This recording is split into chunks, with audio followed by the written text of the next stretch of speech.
फिर सहाबा का अदब। हुजूर के जितने सहाबा हैं सब सच्चे सुच्चे हैं।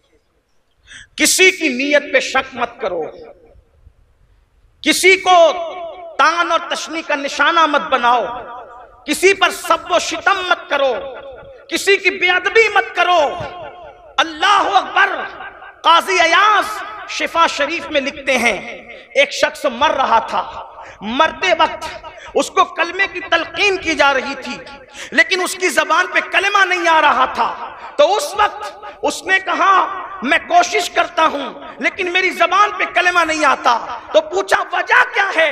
तो कहा उसकी वजह यह लगती है कि मैं अबू बकर और उमर के गुस्ताखों की सोहबत में बैठा करता था। ये बेअदब लोगों की सोहबत में बैठने का नतीजा है कि मरते वक्त मेरी जबान पे कलमा नहीं आ रहा है। अब सुन्नियों में तुमसे पूछना चाहता हूं, जो अबू बकर उमर का गुस्ताख न हो, जो सिद्दीक और फारूक का गुस्ताख न हो, बल्कि गुस्ताखों की सोहबत में बैठे, वो मरे तो उसकी जबान पे कलमा नहीं आता।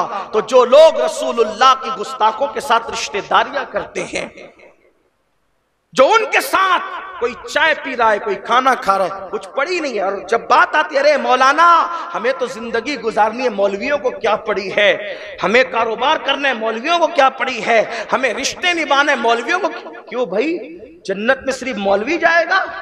कलमा सिर्फ मौलवी पढ़ता है? लोग कहते हैं मौलवी लड़ाते हैं, मौलवी नहीं लड़ाता। पूरी दुनिया मुत्तहिद थी, पूरी दुनिया मुत्तहिद थी। इस्लाम आया क्यों? कुरान को फुरकान क्यों कहते हैं? सिद्दीक, अबू बकर सिद्दीक और अबू जहल दोनों मिले हुए थे, साथ बैठते थे, साथ उठते थे। उतबा शैबा उमर इब्ने खत्ताब साथ उठते थे, साथ बैठते थे। उमैया के साथ बिलाल साथ उठते थे, साथ बैठते थे। लेकिन क्या हुआ? कुरान आया, फुरकान आया, उसने हक और बातिल में लकीर खींच दी।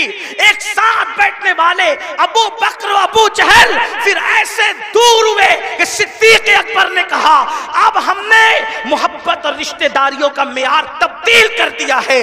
अब खून और इलाके और शहर और मोहल्ले की बुनियाद पे हमारे रिश्ते नहीं बनते, हमारे रिश्ते तो अब निस्बत मुस्तफा की बुनियाद पे बनते हैं। जो नबी का है वो हमारा है, जो नबी का नहीं है वो हमारा नहीं है। नबी से जो हो बेगाना उसे दिल से जुदा कर दे, पितर मादर बिरादर जानो माल उन पर फिदा कर दे।